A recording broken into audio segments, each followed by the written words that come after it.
Buenas tardes. Hola, buenas tardes.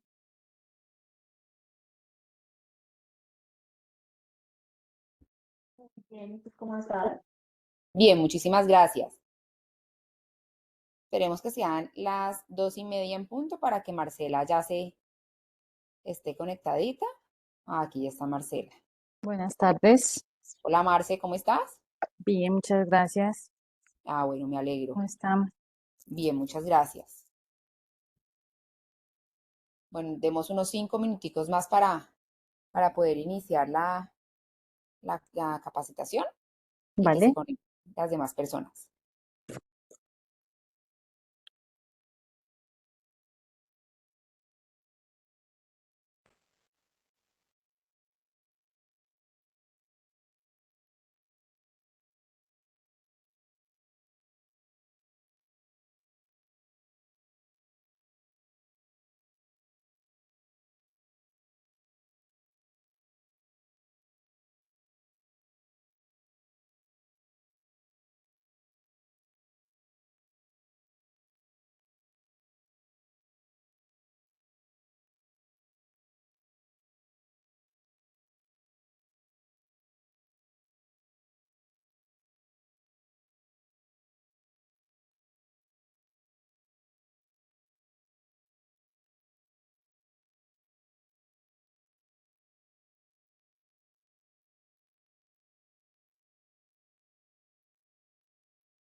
Listo, Marta. Yo creo que ya podemos iniciar, ¿verdad?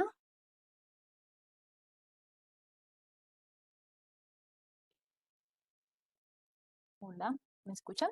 Sí, sí, qué pena, es que se me había perdido la barra de los comandos. Sí, podemos dar inicio ya a la presentación. Listo, perfecto. Buenas tardes para todos. Por favor, me confirman si me están viendo ahí. Buenas tardes. ¿Me escuchan bien? ¿Me ven? Sí, Sí, señora. perfecto. Listo. Bueno, gracias por unirse a este espacio. El martes pasado, pues tuvimos una situación que nos hizo modificar el horario, pero bueno, muchas gracias por organizar este espacio para poder compartir nuevamente la temática. El día de hoy ya me confirman si están viendo, ya les voy a compartir en un segundito. Si están viendo la presentación, Está cargando, ya, ¿listo? ya sí. Se puede poner en grande. Sí, ya. ¿Mm?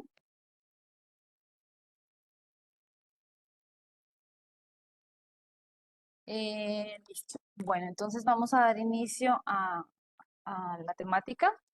Me presento nuevamente, creo que estuvimos con ustedes en algún espacio anterior. Mi nombre es Marcela Melo, soy enfermera especialista en oncología y magíster en epidemiología. Hoy vamos a ver dentro de la normatividad en cáncer dos grandes normatividades que están dentro de la gestión del paciente con cáncer menor de 18 años y vamos a trabajar esto pues con detalle. ¿Listo? Entonces aquí está el link, se los voy a compartir en el chat, el link de acceso al pretest para que por favor lo diligencien. En unos segunditos ya se los comparto.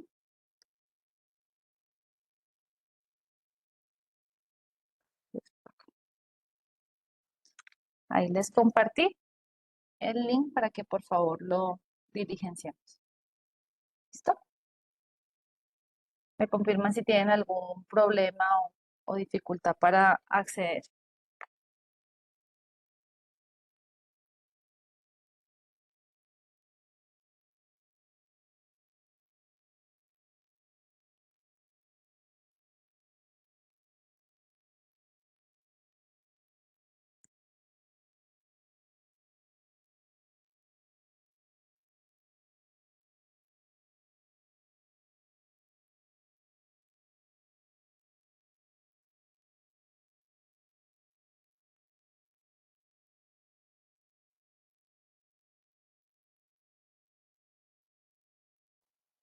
¿Listo? ¿Todos pudieron acceder?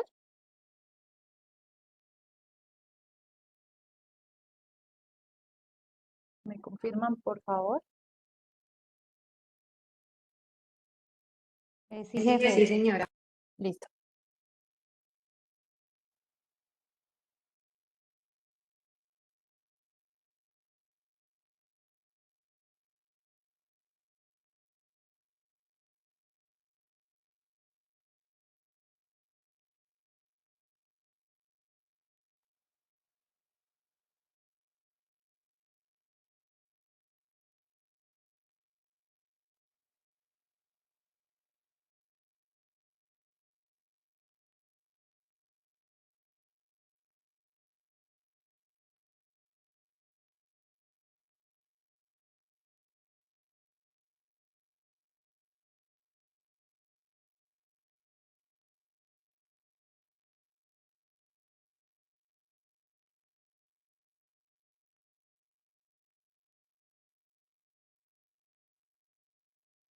¿Listo? ¿Todos lo diligenciaron? Vamos a ver.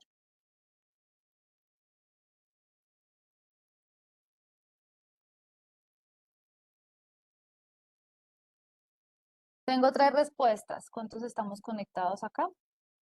Estamos conectados.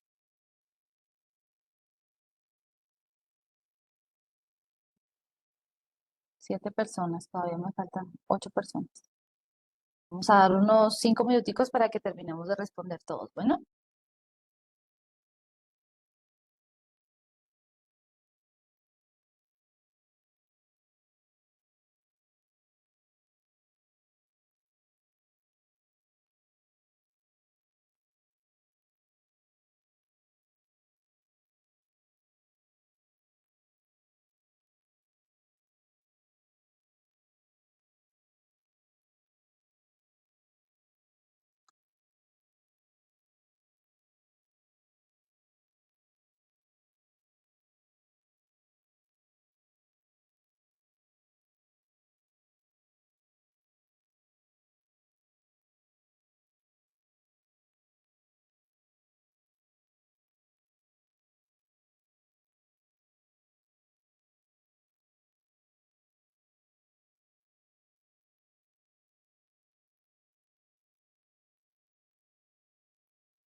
Listo, quedan dos personas por respuesta. Más. Y empezamos.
Listo. Bueno, entonces, ¿alguien falta por terminar el test?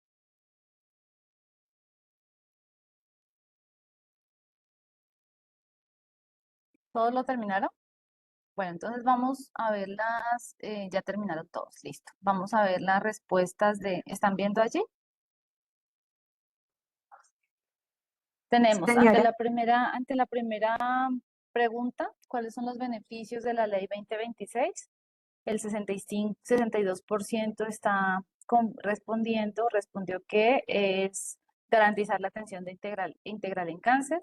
El 25% respondió disminuir los casos de nuevos de cáncer en estadios avanzados y el 12,5% respondió ninguna de las anteriores.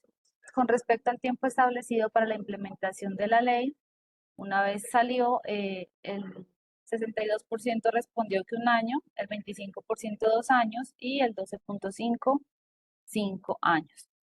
Con respecto a la estrategia de promoción y prevención que se plantea en la ley 2026, el 100% respondió que es para todos los grupos de interés. Y con respecto al decreto 441, la respuesta es verdadero, el 100% respondió verdadero, en donde menciona que busca regular aspectos de los acuerdos de voluntades entre las EPS, IPS y proveedores de salud. Y con respecto a riesgo primario, la respuesta principal, el 75% responde la incidencia de la enfermedad y un 25% complicaciones asociadas a las enfermedades. ¿Listo? Entonces vamos a empezar con esta temática.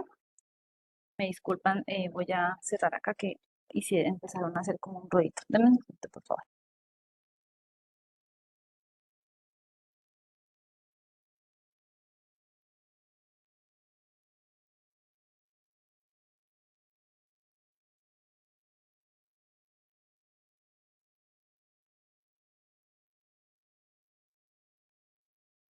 Listo. Bueno, entonces vamos a empezar con una pregunta porque vamos a ver dos tipos de normatividad.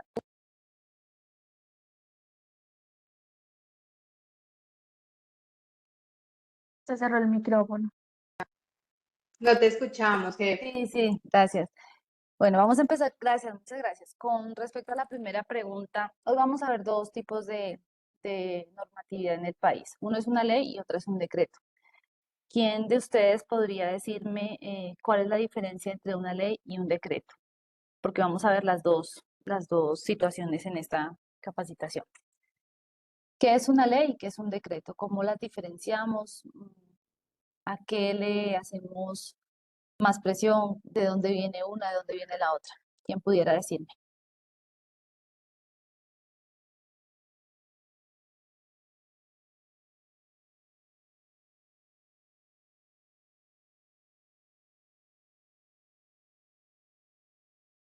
¿O por qué se llamará una ley? Porque vamos a ver una ley, se llama Ley 2026, ¿y por qué se llama decreto?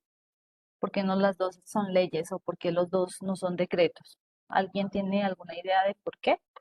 ¿Desde lo que conocen en las IPS o desde su formación profesional? ¿no?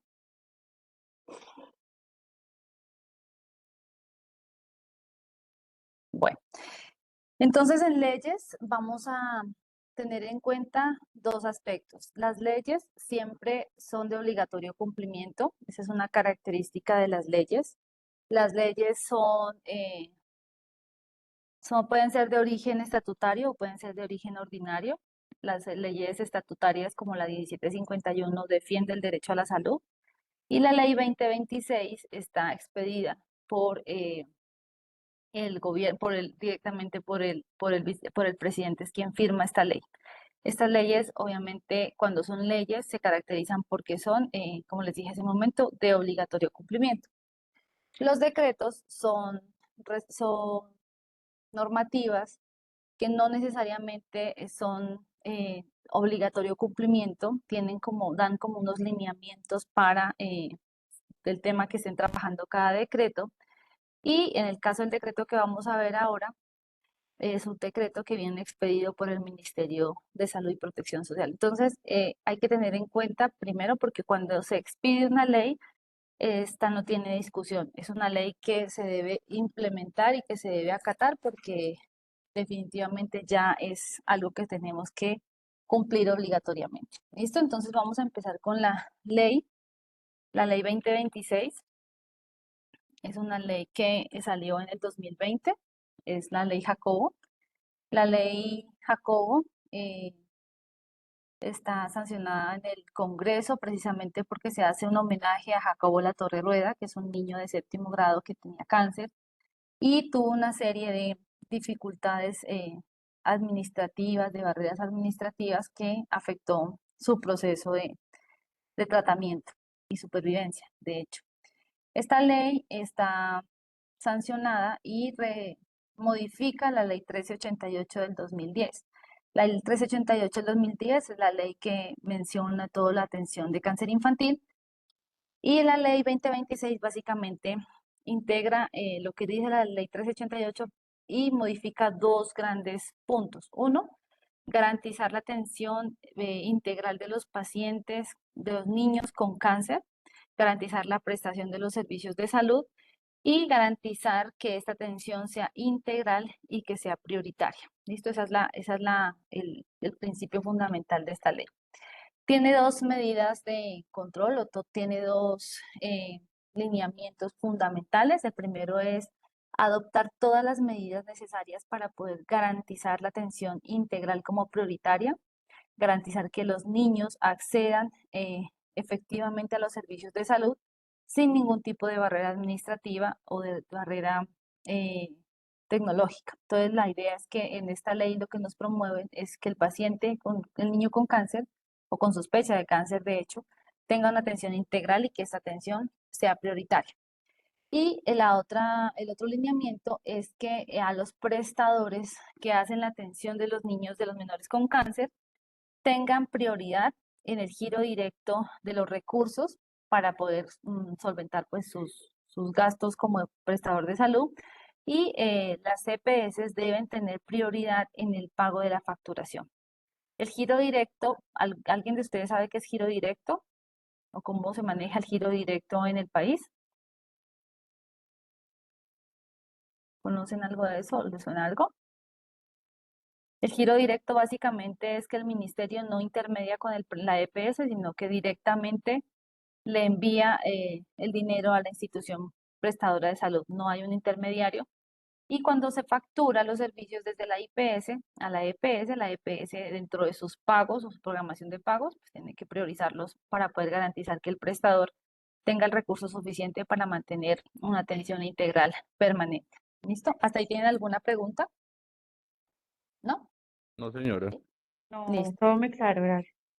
Listo. ¿Qué se considera o qué es lo que contempla dentro de esta ley, que también lo contemplaba en la 1388, sin embargo aquí hacen mucho más énfasis en qué es una atención integral, prioritaria y continuada? Entonces hay unos componentes que definen la atención integral prioritaria desde el componente de la presunción, el diagnóstico, o sea, la confirmación diagnóstica, el inicio de tratamiento y el mantenimiento y continuidad del tratamiento, el proceso de rehabilitación del niño, Un proceso transversal, que es el cuidado paliativo, entendiéndose que los niños deben acceder al servicio de cuidado paliativo independiente de si están o no en fase paliativa. Un proceso de seguimiento, aquí tiene que ver todo lo de seguimiento administrativo y clínico a este niño para evitar los abandonos, las recaídas, para evitar situaciones administrativas que puedan afectar la continuidad en el paciente, específicamente todo lo que tenga que ver con autorizaciones o movilidad del niño entre servicios cuando el prestador no lo tiene completo, y un proceso de apoyo a través de la asistencia psicosocial y familiar. Esto es lo que la ley contempla como atención integral, prioritaria y continuada. En la garantía de la atención manejan o nos mencionan tres componentes principales para lograr que esa atención integral se dé. Uno es que haya una inclusión en la base de datos desde que se hace la sospecha diagnóstica, es decir, que este niño, como lo están manejando en Civigila, parte de lo que está fortaleciendo es a través de Civigila y los sistemas de vigilancia que tenemos en niños en el país, es que el seguimiento se debe hacer desde lo que contempla la ley, desde que el niño tiene la sospecha de cáncer. Desde esta sospecha, la ley plantea que no se debería requerir autorización de servicios y que una vez este paciente se le presta el servicio, pues se debe garantizar que tenga todos los servicios que tienen que ver con consultas, apoyo nutricional, exámenes de apoyo diagnóstico, medicamentos, intervenciones quirúrgicas y todo el proceso de seguimiento al paciente. Este proceso de seguimiento al paciente es lo que estamos manejando, lo que hemos mencionado como el seguimiento clínico y administrativo, que nos permite identificar qué barreras puede presentar el niño precisamente o la niña para poder garantizar que pueda acceder y continuar y terminar su tratamiento de manera efectiva. Adicionalmente, dentro de la ley se plantean unas estrategias de promoción y prevención. Este es el componente fundamental para lograr que los grupos de interés de atención en los menores con sospecha de cáncer y con cáncer confirmado, pues tengan todo lo que tiene que ver con herramientas, lineamientos y estrategias en salud preventiva y están orientadas no solamente a profesionales de la salud, sino que están orientadas hacia padres de familia, cuidadores y comunidad educativa en general. Esta es una estrategia que dentro de la ley, tanto la garantía de la atención como la estrategia de promoción y prevención, desde que se promulgó la ley, se estableció un año de puesta en marcha para poder lograr implementarla y pues lograr hacer todo el seguimiento que contempla esta ley. ¿Hasta ahí tienen alguna pregunta o inquietud? ¿Es claro? Muy claro. Listo. Gracias. Bueno, entonces esto es básicamente la ley 2026, con lo que se busca generar es una atención integral. En este momento las instituciones prestadoras, las EPS, algunas ya tienen un proceso de atención integral, otras no tienen autorizaciones integrales, básicamente son modelos de rutas para lograr la atención y generar la autorización del servicio. Es un proceso de implementación de ley que todavía no se está dando en todas las instituciones, especialmente las EPS, y por esto se han implementado algunos tipos de contratación que no están mediados por autorización, precisamente para lograr mitigar un poco las barreras administrativas que tienen que ver con autorizaciones. Ahora vamos a pasar a el decreto 441, este salió en el 2022. En este decreto se plantea todo lo que tiene que ver con la regulación y los acuerdos de voluntades entre las entidades responsables de pago, que para lo que nosotros vemos son las EPS, los prestadores de salud, que en este caso son las IPS que hacen directamente la prestación del servicio al niño o al menor o a la niña, y los proveedores de tecnologías en salud. Esto es una modificación porque esto no estaba antes de este decreto, en el decreto anterior. Hay tres etapas que se deben contemplar en la generación de un contrato o de un acuerdo de voluntad entre la EPS y la IPS, que son estas. Una etapa precontractual, todo lo que tiene que ver con caracterizar la población que vamos a atender, cuáles son los servicios que vamos a prestar, cuál es la capacidad instalada que yo tengo como IPS para poder lograr atender esa población con la que me estoy comprometiendo, en qué condiciones vienen esos niños, qué servicios, cuando son trasladados, cuando ese paciente viene trasladado, en qué condiciones lo voy a recibir, qué riesgo voy a asumir al recibir esos pacientes, etcétera. Hay otra etapa que es la contractual, donde ya se hace un acuerdo, ya se empieza con la ejecución del contrato de acuerdo a unas notas técnicas y posteriormente viene la fase postcontractual, que ya es el seguimiento al contrato que implementé. ¿Listo? Eh, me quedo pegado. Bueno, ¿cuáles son los aspectos generales del contrato? Aquí hay instituciones, algunos de ustedes tienen contrataciones con EPS, creo que todos, ¿cierto? ¿Me pueden mencionar qué tipos de contrataciones se manejan en sus instituciones? Si los conocen, ¿saben qué tipo de contratación tiene cada institución con las EPS? ¿Los han mencionado, los han escuchado, los trabajan, los están siguiendo ustedes? ¿Son responsables de eso de pronto? Tenemos contratación por medio de PGP. Por PGP, listo. ¿Alguien tiene por evento de pronto? ¿O han escuchado el contrato por evento o por canasta? ¿No?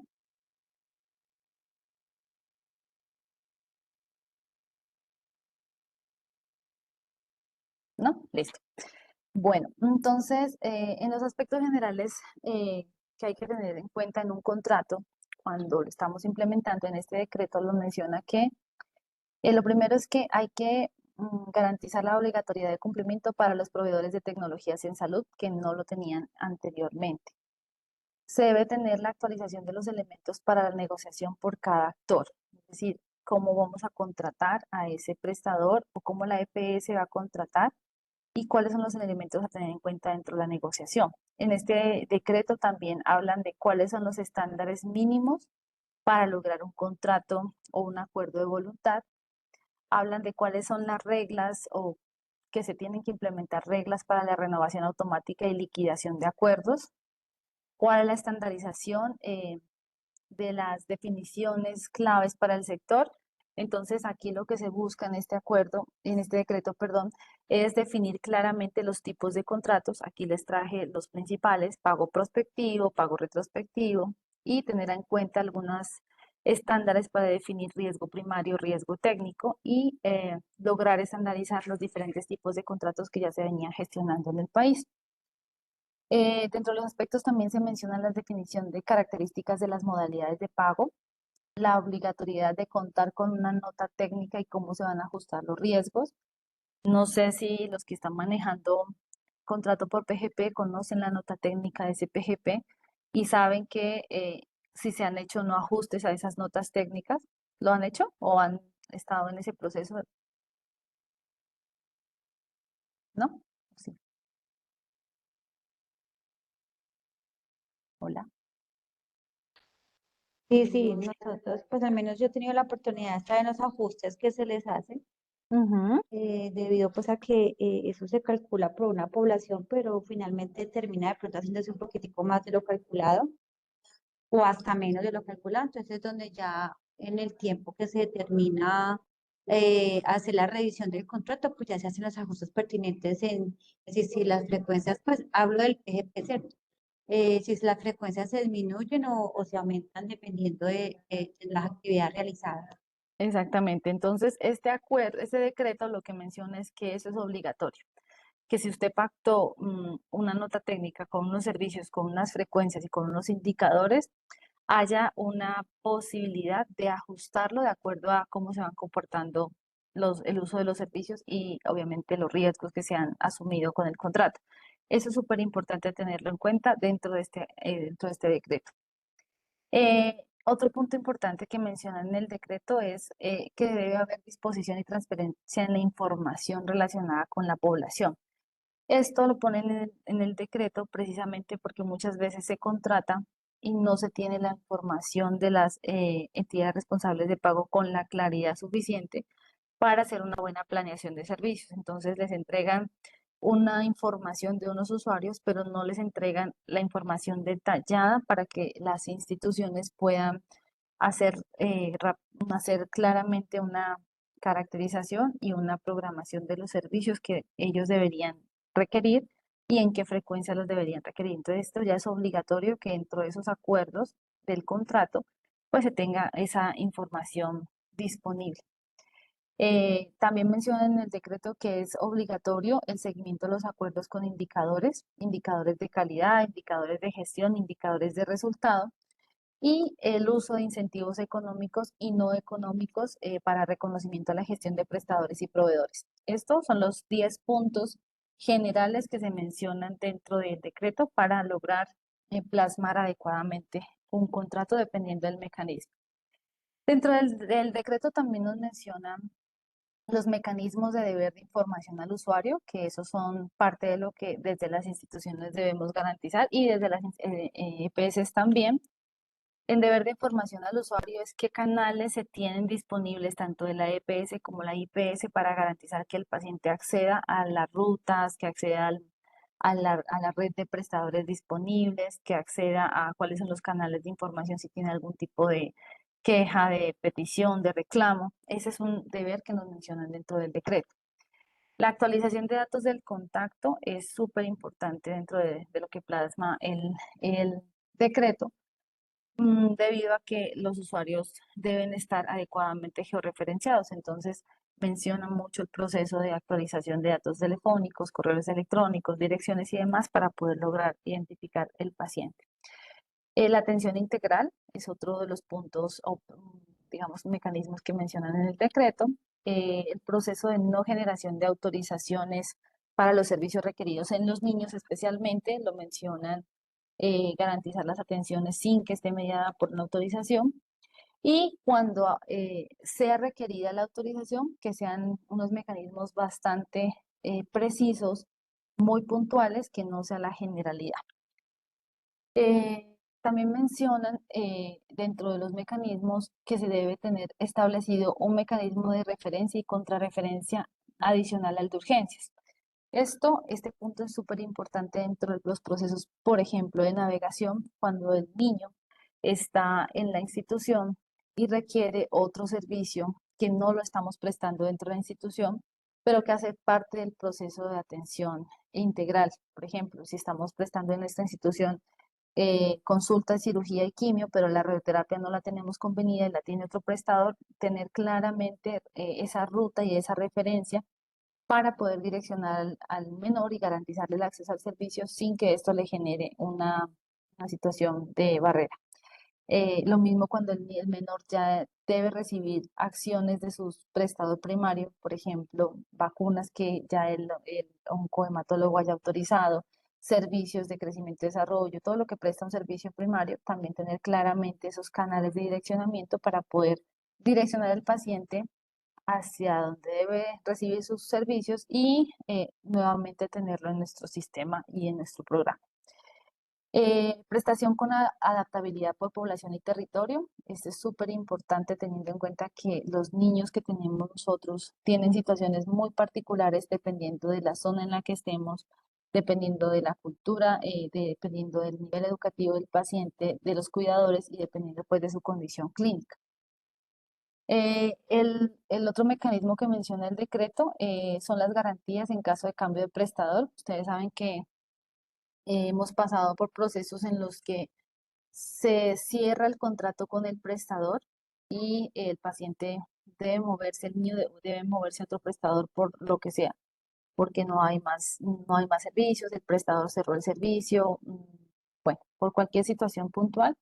Uno de los mecanismos de protección es que se debe informar como mínimo con 30 días de anticipación para lograr hacer la referencia. Ideal es que este niño continúe en el prestador en el que inició su tratamiento y con los pacientes en general tener esa información en 30 días y tener la garantía en caso de determinación anticipada en contratos, por ejemplo, cuando hacen las liquidaciones o los cierres de EPS y esos niños quedan en un prestador, hay que tener claramente, lo menciona el decreto, claramente la garantía de que si se termina el contrato, porque ya el prestador, la EPS no está vigente, que ese niño con la nueva EPS que se le asigne, pues tenga la garantía de la continuidad del tratamiento y garantizar la continuidad en la atención en el caso de lo que le mencionaba, traslados por cierre de las EPS o por cualquier situación puntual, que haya un mecanismo muy puntual de cómo se garantiza la continuidad en la atención en los traslados. Este decreto también habla de qué información de los contratos se debe disponer por parte de las EPS en los canales de comunicación. Aquí están las líneas principales que desde el decreto se mencionan que deben estar dispuestas en las páginas de las EPS en las que tienen afiliados a las personas. Y si ustedes ven, una de las líneas importantes es cáncer infantil y promoción y mantenimiento de la salud, pues para todo el tema de cuidado infantil. En cáncer infantil, lo que menciona en el decreto es que los niños o los cuidadores deben tener la garantía de acceder a los canales que disponga la EPS, de cuáles son sus rutas de atención, de cuál es su red de prestadores y todo lo que ya les mencioné anteriormente para poder estar adecuadamente informados. En los canales de comunicación, lo que les mencionaba, deben estar adecuadamente la red de prestadores y proveedores. Esto debe estar publicado, actualizado. ¿Cuáles son las sedes de atención al paciente en el caso de que el paciente requiera atención por parte de las EPS, algún tipo de autorización y demás? ¿Cuáles son sus sedes de atención? ¿Cuál es la red de servicios y tecnologías para imágenes diagnósticas, para entrega de medicamentos? Y también deben tener disponibilidad de cómo están los indicadores que tienen que ver con niños en cáncer, cómo han sido los indicadores, porque lo que menciona en este decreto es que el paciente debe estar informado y adecuadamente notificado de cuál va a ser su red de prestadores y si en donde está realmente tiene un buen comportamiento de indicadores que le va a dar la tranquilidad y la garantía de que va a estar adecuadamente atendida. En cuanto a la actualización de información de usuarios, básicamente lo que mencionan y que lo estamos trabajando son confirmar los siguientes datos: tipo de documento de identificación. Los niños cambian permanentemente de identificación, pasan de registro civil a tarjeta de identidad, luego pasan a cédula, fecha de nacimiento, en dónde está viviendo, el teléfono, el correo, el contacto de emergencia, porque esto es información clave, especialmente para todo lo que tiene que ver con trámite de autorizaciones. Y en cuanto a la atención integral de servicios, pues tenemos ya dentro del decreto, retoman lo que dice en la ley 2026. En RIAS, básicamente están priorizadas lo que tiene que ver con la toma de muestras, las consultas y la entrega de medicamentos. Debe garantizarse en el mismo lugar, es lo que menciona el decreto, pues que es ideal y obligatorio, básicamente, que esos tres servicios idealmente se garanticen en el mismo prestador. Y la atención integral, como les mencioné al inicio de la ley, pues nos enfocan desde una clasificación del riesgo hasta el tema de fase paliativa, pasando por diagnóstico, tratamiento, discapacidad y rehabilitación. Esto, hasta ahí es la protección que menciona en el decreto 441. Nos hablan de la atención integral en servicios que no debe estar mediada de autorización y retoman nuevamente todo el proceso de la ley 2026, en donde nos mencionan que debe estar incluido desde la presunción diagnóstica. ¿Listo? ¿Hasta ahí tienen algún comentario, pregunta? ¿Alguna duda? Los quiero escuchar un momentico para saber que me están escuchando. Todo claro. No, Listo. Bueno, entonces en este decreto, que es un poquito largo y extenso, quisimos traer aquí las definiciones generales con las que vamos a enfrentarnos en el proceso de navegación del menor con cáncer. Vamos a trabajar primero qué es un riesgo primario y qué es un riesgo técnico. ¿A qué le suena? Riesgo primario y riesgo técnico. ¿Cuál puede ser la diferencia o qué creen que significa riesgo primario?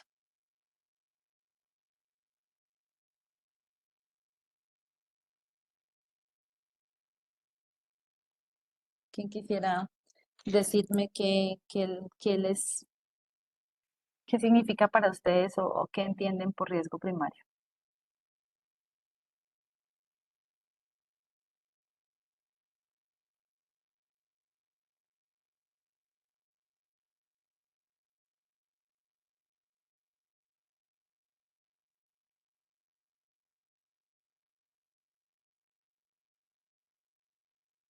¿no? Bueno, riesgo primario, ustedes ya lo vieron ahorita en el pretest, es algo que está inmerso o está dentro de la incidencia de la población. Es algo que no está, es algo que no se puede evitar, es algo que ya viene directamente con la población que estamos recibiendo, ¿sí? No es evitable, se espera para la patología y pues varía de acuerdo a la población que estemos recibiendo en nuestra IPS. Tiene una variación de acuerdo pues a la severidad con la que venga de acuerdo a la patología y esto hay que tenerlo en cuenta porque esto sí nos afecta el consumo de recursos.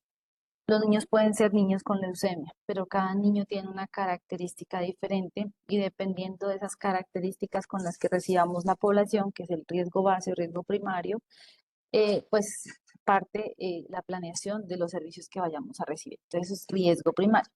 El riesgo técnico sí es la morbilidad que es evitable y está asociado a las complicaciones y eventos que están relacionadas con el proceso que hace el prestador. Es decir, que sí tiene que ver con que el modelo de atención sea efectivo, oportuno y coordinado. Entonces, cuando este riesgo se incrementa, es lo contrario, el modelo está siendo inefectivo, inoportuno y descoordinado. ¿En qué impacta el riesgo técnico? En la utilización de los servicios, en la variación del consumo de recursos, en el uso de servicios o de tecnologías no soportadas por la evidencia científica y en la no adherencia de protocolos o guías. Entonces, este está asociado al prestador directamente al modelo de atención y este al tipo de población que está contratando de acuerdo a la población que le entregue la DPS. ¿Es clara la diferencia? Sí, señora. Listo, gracias. Bueno, entonces para hacerlo un poquito más gráfico, este es un referente de Ramón Abel. Nos dice que el riesgo primario es esta parte de acá. Vamos a ver si tengo puntero. Esta parte de acá, si ustedes ven, es el riesgo primario que tiene que ver con la incidencia de la patología y el riesgo técnico ya incluye el manejo, impacta en la morbilidad que es evitable y tiene que ver mucho con la conducta médica. Entonces, esto lo mencionan en el decreto porque hace parte de los indicadores que vamos a ver ahora. Entonces, ¿cuáles son los elementos que se tienen en cuenta de acuerdo al decreto para la negociación? Las entidades responsables de pago, son las EPS, tienen dos elementos clave. ¿Cuál es el modelo de atención que vamos a contratar y cómo está la población que voy a entregar como EPS a la IPS para lograr que me la atiendan y tener buenos resultados en salud? Estos dos puntos deben estar dentro de esa negociación. ¿Qué debe hacer el prestador? Debe tener un modelo de prestación. Si ustedes hoy como instituciones prestadoras de salud en cáncer se sientan con una EPS y la EPS les dice, dígame cuál es su modelo de prestación y no lo tienen, desde allí ya estamos gestionando un riesgo técnico, porque cada IPS debe contar con un modelo de prestación que dé cuenta de los servicios que va a prestar y a qué resultados le va a apuntar con ese modelo. Debe contar con la relación de sedes y servicios habilitados, debe contar con una información de capacidad instalada y la oferta. Estas dos son fundamentales precisamente porque la capacidad instalada muchas veces la entregan con respecto a lo que tienen. Por decir algo, tengo 10 sillas para quimio, pero esas 10 sillas las tengo contratadas con 5 EPS. La capacidad instalada no puede ser la misma porque están contratadas con 5 diferentes instituciones o entidades responsables de pago.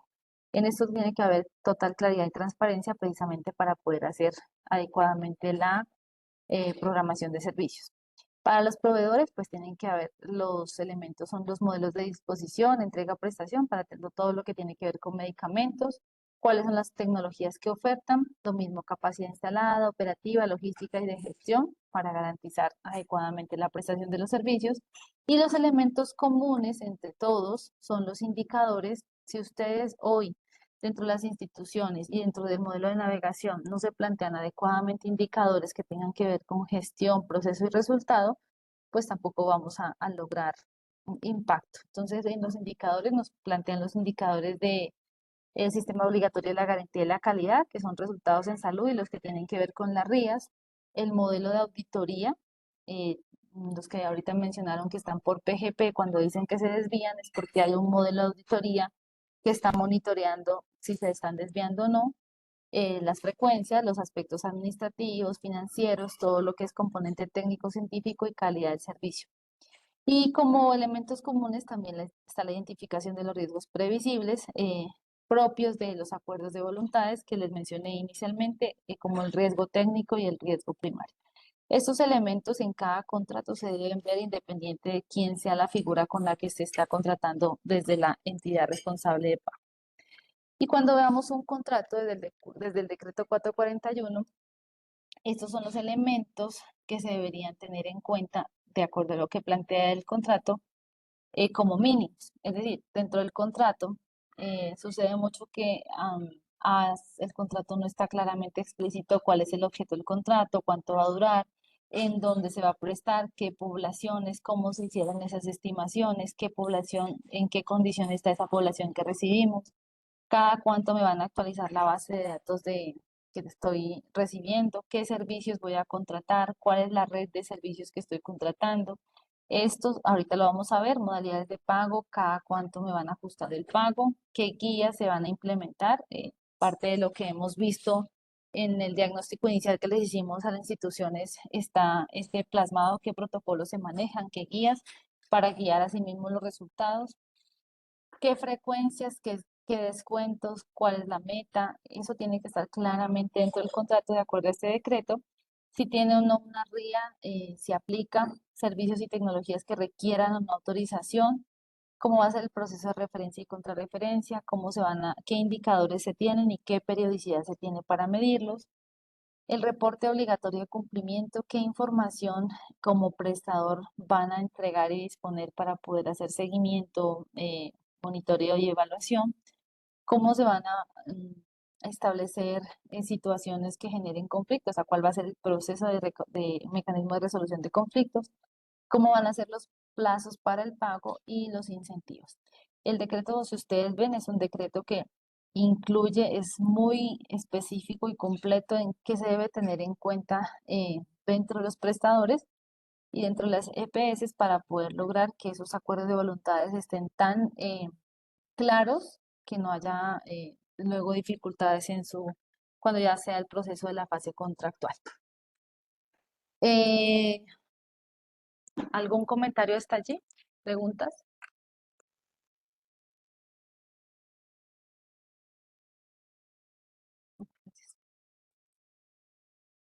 ¿No? ¿Está claro? ¿No está claro? Listo. Bueno, dentro del decreto adicional ya empiezan a hablarnos de las modalidades de pago.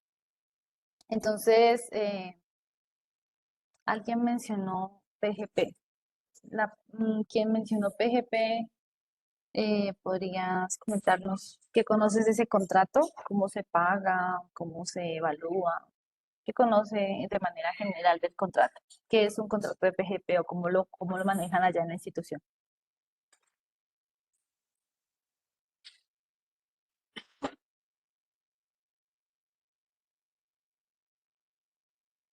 O ustedes dicen PGP y cuando dicen PGP, ¿qué se les viene como en la ejecución? Cuando dicen PGP es igual ¿a qué? ¿O cómo lo manejan? Quisiera conocer un poquito para saber si estamos hablando de un contrato de PGP.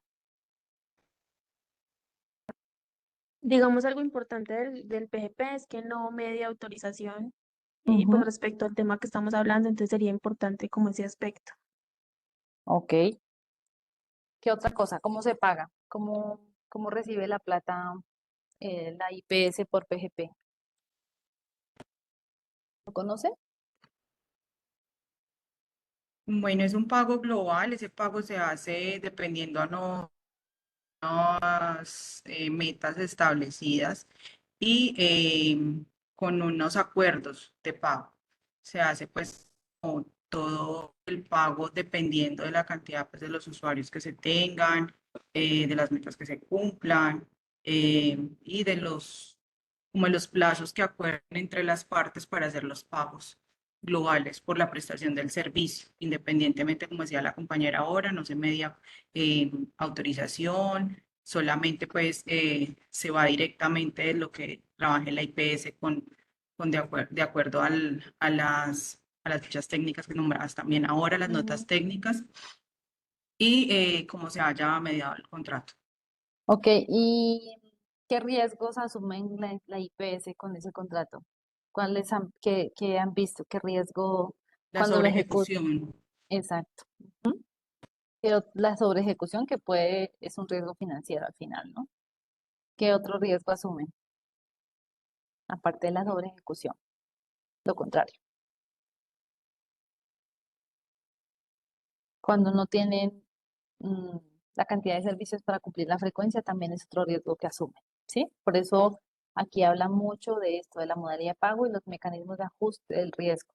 Digamos, ustedes planean que van a hacer dentro del PGP, va a decir cualquier cosa, 15 quimios al mes, pero resulta que no tienen 15, que tienen 10, ¿sí? Esa subejecución o esa ejecución por debajo de la meta también es un riesgo que se asume. Son los dos escenarios. Por eso siempre hay que estar monitoreando de acuerdo a este tipo de población, estimación y caracterización, cómo se va a plantear ese decreto, bueno, ese contrato. Entonces, dentro de las modalidades de pago que menciona dentro del decreto están un tipo de contrato o modalidad de pago que se llama pago fijo. Dentro del pago fijo están estos tres tipos de contratación. Uno es el pago individual por caso, conjunto integral de atenciones, paquete o canasta, que ahorita lo vamos a ver, el contrato por PGP y el contrato por capitación. Estos hacen parte de este grupo, de un pago fijo. Eh, ¿Qué tiene en cuenta estas modalidades en pago fijo? En la transferencia del riesgo y en el riesgo transferido. Ya les voy a explicar aquí. Entonces, hablamos de una condición discreta, es decir, que tenemos un inicio y un final en el corto plazo en el contrato que asumamos, puntualmente un servicio que estemos contratando por un tiempo definido, o una condición crónica que tiene un inicio definido sin final en corto plazo, varios episodios en un año. Entonces, dependiendo de la condición que tenga el paciente con la que estemos contratando, vamos a hablar de la condición y la objeto de transferencia del riesgo. Por ejemplo, yo tengo un contrato por PGP solamente de pacientes que tengan cáncer de mama o niños que tengan, solamente vamos a contratar el PGP con niños específicamente en tumores hematolinfoides. No voy a contratar sólidos porque digamos que en la contratación veo que es mucho más eficiente que lo haga mm, en ese agrupado. Eso depende de qué es lo que yo voy a contratar y a qué le quiero apuntar. En el decreto te dan esas dos opciones. Y en el pago fijo, si yo lo hago por pago individual, asumo un riesgo técnico y no se transfiere riesgo primario de incidencia. Es decir, yo soy IPS, yo contrato el pago individual por el servicio, asumo el riesgo de que si lo hago mal, pues asumo las consecuencias del riesgo. Pero en el pago global, que es el PGP, se asumen los dos riesgos. Es decir, yo contrato lo que decía ahorita quien estaba participando, que no alcancé a ver quién era. En el PGP ustedes asumen una población, pero asumen el riesgo primario, que es las condiciones de la severidad que adquiera esa enfermedad en esa incidencia de esa población. Y también asumen el riesgo técnico, que es las consecuencias de hacer o no adecuadamente el modelo de atención. Esa es una de las características del pago global y las indicadores de resultados. Si ustedes en algún momento ven los del PGP, pues van a ver que los indicadores tienen que ver también con los resultados de la severidad de la enfermedad y las consecuencias pues de un mal manejo técnico. Entonces, esas son como las dos diferencias en el pago fijo. En el pago individual por caso, hay unos conjunto integral de atenciones, paquete o canasta. Es que yo asumo o acuerdo, de acuerdo a este decreto, asumimos un pago anticipado por una suma fija con un valor a reconocer en cada caso atendido ligados a un evento. Entonces, por ejemplo, yo digo, voy a contratar, no sé, 50 espirometrías o voy a contratar en el caso de los niños, todos los aspirados de médula ósea, ¿sí? Entonces, esto está ligado a un evento y se acuerda, es un pago anticipado, o sea, el modalidad prospectiva quiere decir que yo conozco el valor que me van a pagar por la atención. Ya la entidad responsable del pago sabe cuánto tiene que pagar, igual acá en el PGP, sabemos cuánto desde la EPS se va a disponer de dinero, la IPS sabe cuánto va a recibir o cuánto está contratando potencialmente, y esa es una modalidad de pago prospectiva, se tiene por anticipado el valor que se va a pagar por la atención. El pago global prospectivo tiene un modelo contractual de pago prospectivo, es decir, hay un valor o un valor fijo o un pago, digamos, un valor acordado. Hay una población definida inicialmente, se pacta un valor de forma anticipada, se genera dentro de este pago prospectivo un conjunto de prestaciones, una atención en un conjunto de prestaciones. Tiene la característica de que tiene frecuencias de uso ajustadas según los eventos y condiciones de salud y tiene un periodo de tiempo determinado. Con respecto al pago por capitación, que también está dentro de las modalidades de pago fijo, la diferencia es que principalmente se aplica para modelos o servicios de baja complejidad. Normalmente, por ejemplo, las heces públicas o las IPS primarias con las que contratan las EPS, contratan todos los servicios de baja complejidad, lo que tiene que ver con atención primaria en salud, bajo la modalidad de capitación, en donde les dan por una población un valor y una ejecución de servicios, ¿sí? Es una modalidad también de pago prospectiva, no se aplica para servicios de alta complejidad y se establece un pago anticipado por usuario dentro de una población asignada identificada en un tiempo determinado, ¿sí? ¿Hasta ahí alguna pregunta?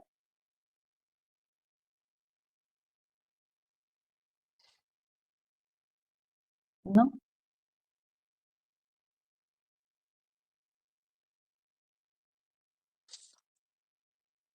Normalmente estos servicios, este y este, no están mediados por autorización. En estos también puede haber el acuerdo en no autorización. Estos pagos fijos son pagos que se acuerdan y no necesariamente están asociados a un proceso de autorización, si están dentro de los servicios que se convienen. Por ejemplo, en el PGP, si yo tengo convenido, si tengo radioterapia como IPS, pero no quedó dentro del PGP, habrá que gestionar una autorización. Si está dentro del PGP, pues no habrá que gestionarla. ¿Hasta ahí alguna pregunta? ¿O duda? ¿O comentario? ¿No? No, señora, gracias. Listo. Bueno, entonces vamos a el pago variable. El pago variable, como su nombre lo indica, pues es un pago que se hace retrospectivo. Es un pago que no se conoce con anterioridad cuál va a ser el monto final a pagar. Está sujeto pues al consumo de los servicios y tecnologías en salud. Es un pago que se hace con base en una suma por unidad suministrada de la prestación, es decir, el contrato famoso por evento en el que ustedes como instituciones prestadoras de salud prestan el servicio a través de una autorización y al final lo que hace la EPS es recibir la facturación, no sabe cuánto le va a llegar, le llega total de facturas y eso es lo que tendría que presupuestar dentro de los planes a pagar, dentro de los montos que tiene que pagar a los prestadores. Este es un pago que es variable por el hecho de que no se tiene una suma como establecida. Entonces, para resumir, tenemos pagos contrataciones, los contratos dentro del decreto 441 pueden ser retrospectivos o prospectivos. Retrospectivos en el sentido en que no se conoce cuál va a ser el valor final a pagar, se define después de que se haya prestado los servicios y aquí no se asume ningún riesgo, o sea, no se transfiere el riesgo, simplemente se presta el servicio y ya no es. Y en el pago prospectivo sí se transfiere riesgos, tanto primario como técnico. Tenemos el pago por caso, que puede ser por una condición aguda o una condición crónica. El pago por capitación, que es en las condiciones de servicios de baja complejidad. Se pacta un valor de acuerdo a la población que le asignemos y el pago global que se hace por poblaciones, que es el que más estamos manejando en los prestadores oncológicos, y se estima un costo global en un conjunto de atenciones para una población. En estos tipos de contratación, el decreto 441 básicamente establece cuáles son las condiciones básicas a tener en cuenta de acuerdo a cada contrato y las regulaciones que se tienen que prestar. ¿Dudas hasta allí? Sí, jefe. ¿Preguntas? ¿No?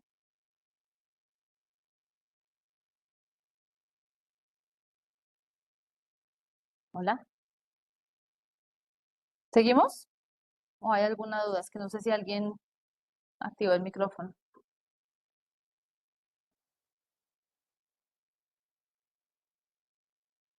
No, ¿no? Listo. ¿Cuáles son los incentivos? Dentro de los incentivos que se plantean dentro del decreto. Los incentivos se plantean por mejoría, logro y mantenimiento de los indicadores pactados. Los primeros incentivos que se mencionan dentro del decreto es establecer incentivos de acuerdo económicos. Puede ser, por ejemplo, si ejecutas más del 95%, te voy a reconocer el 100%. Si ejecutas entre el 90 y el 100% de la nota técnica, te reconocemos el 95%. Esos son incentivos para evitar que el prestador pierda. Y los no económicos son todo lo que tiene que ver con reconocimientos de tipo ranking, reconocimientos en lo que hace, por ejemplo, cuenta de alto costo en los rankings de las IPS que no requieren necesariamente un incentivo económico, pero que sí les da un posicionamiento a las instituciones en calidad en la atención. Entonces, las entidades responsables de pago en los acuerdos que hagan con las IPS deben establecer estos dos tipos de incentivos a trabajar. Dentro de los indicadores que plantea el decreto 441 están estos tres grupos de indicadores. El primer grupo son los de calidad en la atención. Básicamente, estos son los que vamos a trabajar dentro de la ruta de navegación que estamos trabajando desde Naviguía, que son oportunidad en la prestación de servicios, a la oportunidad medida pues en tiempos desde que llega el paciente hasta que lo atendemos, desde que lo atendemos hasta que efectivamente recibe tratamiento. Bueno, hay muchos indicadores de oportunidad en el acceso a los servicios, la accesibilidad en la atención, si lo hicimos en tanto tiempo, si efectivamente tuvo dificultades o no para la atención, si hay barreras de tipo administrativo que generó dificultades en el acceso, todo el proceso de seguridad del paciente y la experiencia de la atención denunciaria. Estos son los indicadores que pertenecen al grupo de calidad en la atención. En la gestión, eso se revisan desde el decreto en las notas técnicas, como son las frecuencias para uso de servicios, tecnologías y eficiencia operativa. Y en los resultados en salud, lo que plantea el decreto son el éxito terapéutico y la incidencia de complicaciones relacionadas pues, a las condiciones instauradas. Entonces, dentro del decreto, entonces hay tres grupos que se deben plantear dentro de estos contratos. En el incumplimiento del contrato de acuerdo a la modalidad que se haya establecido, pues hay dos procesos, uno que son las devoluciones y otro que es el reintegro de recursos. Las devoluciones es todo lo que tiene que ver con los valores que se descuentan porque no se cumple la nota técnica, los servicios que fueron incluidos en la nota pero que el prestador por cualquier situación no lo pudo garantizar y que se debió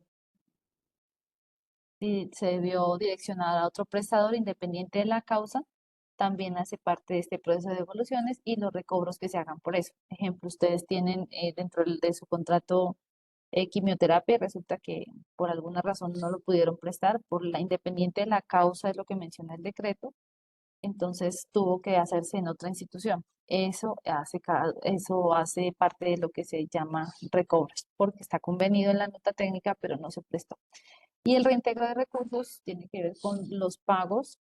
Digamos que en el contrato se estableció 500 millones, digamos, un valor, y no se cumplieron con las frecuencias, entonces la institución prestadora de salud debe reintegrar los recursos que no se hayan ejecutado porque no se cumplieron las frecuencias esperadas o porque los indicadores que están pactados no se están tampoco cumpliendo, los de obligatorio cumplimiento. ¿Listo? ¿Hasta allí? ¿Alguna pregunta? La señora. Dentro de los que tienen contrataciones por PGP, ¿conocen estos indicadores? los han evaluado, tienen la matriz de indicadores, las fichas técnicas de esos indicadores las han trabajado.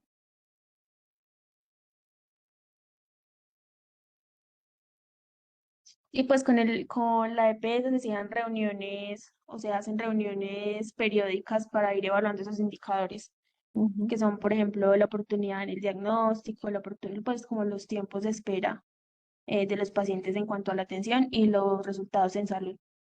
Vale. Cuando se haga el trabajo de campo de la ruta de navegación en cada institución que está planteado desde Naviguía, es supremamente importante conocer el grupo de indicadores que se tienen pactados en el modelo de prestación que les mencioné como institución prestadora de salud. Debemos tener nuestro modelo de prestación y lo que hacemos a qué va a responder. Por decir algo, si yo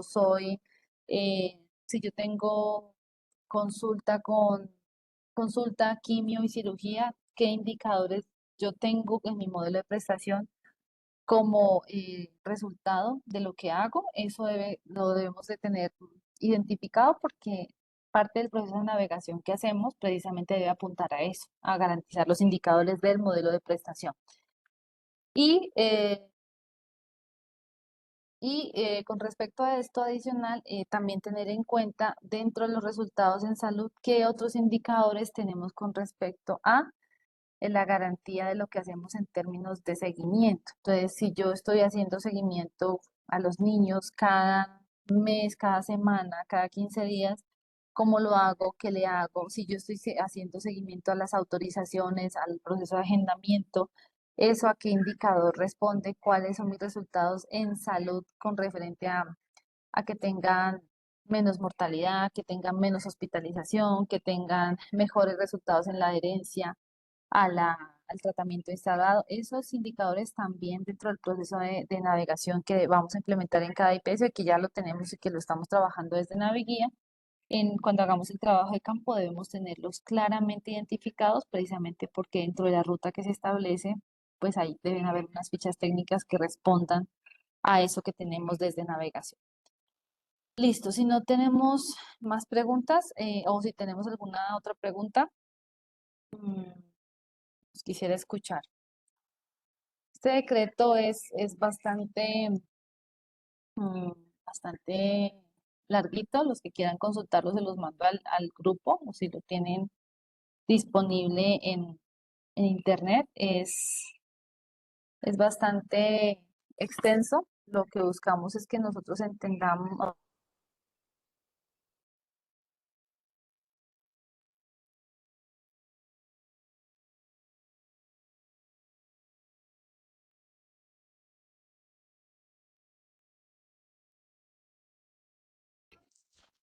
Creo que se le cayó la llamada a Marcela.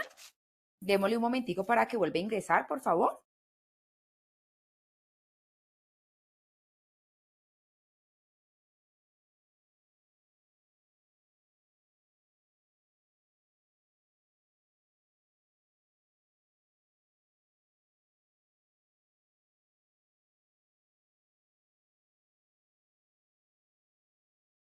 Hola, hola, qué pena. ¿Me escuchan? Listo. Hola. Sí, ya te escuchamos. Sí, Ahí ya, estás qué otra vez. pena que sí, lo Ya. cerré sin, quería dejar de compartir. Listo, entonces dentro del decreto, dentro de la navegación, lo que se busca es que ustedes conozcan y detallen cada tipo de contratación para poder así mismo orientar la navegación que se haga en el proceso de atención del niño con cáncer.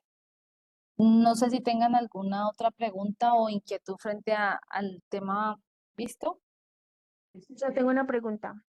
¿sí? Respecto a la medición de indicadores, de pronto en el decreto está establecido si lo debe realizar la EPS o el prestador o ambos. Ambos. En el acuerdo de voluntades es un acuerdo de voluntades, es decir, si ustedes establecen que las fuentes de información son tales, los deben establecer ambos. Si ustedes, por ejemplo, en la IPS dicen, mira, en el acuerdo, en la nota técnica dicen que para medir vamos a poner en niños, la oportunidad de inicio de tratamiento en los niños que nos llegan con leucemia. Si esa, y ahí definen dentro del indicador La fuente de información, ¿cuál va a ser?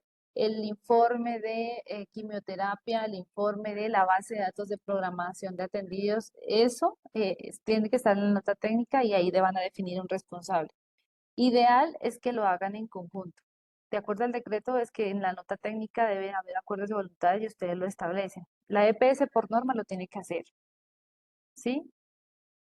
Pero si la IPS quiere hacer su propio monitoreo, pues también lo debe hacer. Lo ideal es que todo el tiempo cada uno lo haga porque son comparativos. Muchas veces se toman fuentes diferentes, entonces van a hacer mediciones diferentes. En el acuerdo de la nota técnica, lo que menciona el decreto es que deben haber claramente establecidos cuáles son los indicadores, y por eso les preguntaba ahorita de indicadores, porque en los indicadores hay un componente, yo creo que ustedes eso lo vieron con la jefe de Vivian o lo van a ver, y es que tienen que estar claramente establecidas las fuentes de información para que independiente quien haga la medición, sea EPS, sea la IPS o incluso sea el mismo ente territorial, pues el resultado sea el mismo, ¿sí? Vale, gracias. ¿Qué otra pregunta tienen?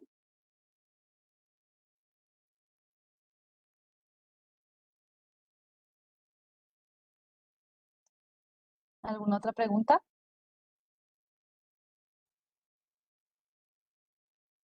¿No? Listo, entonces les voy a enviar ahorita el link para responder el post-test y con esto daríamos, lo revisamos y cerraríamos. ¿Listo?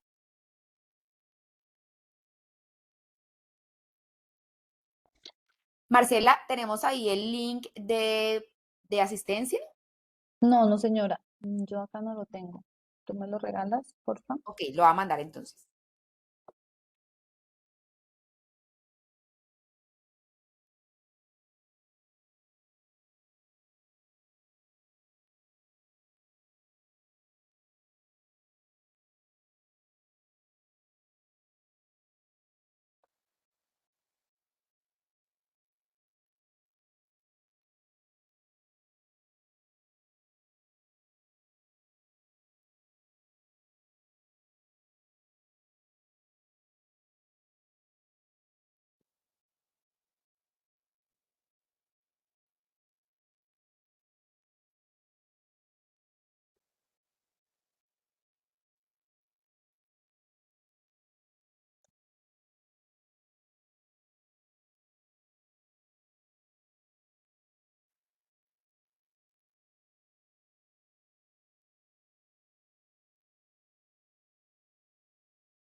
Listo, están viendo acá, ¿verdad?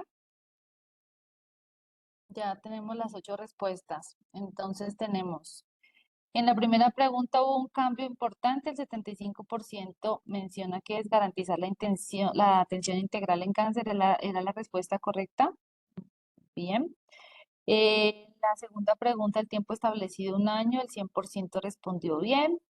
En la estrategia de promoción y prevención, la respuesta era todos los anteriores, el 100% respondió que bien, y el decreto 441, el 100% responde que es verdadero. Y con respecto al riesgo primario, el 100% respondió que corresponde a la incidencia de la enfermedad, que era la respuesta correcta. Listo, muchas gracias. No, momento. Ah, Les bueno, no. acabo de enviar también al chat, por favor, para que me ayuden, el link de asistencia, para que por favor lo llenen. Y ya con eso podemos dar por terminada. Quien vaya llenando el link puede irse desconectando sin problema. Muchísimas gracias. Muchas gracias a todos. Es que no. Hasta luego, muchas gracias. Gracias a ustedes. Feliz tarde, gracias. Gracias.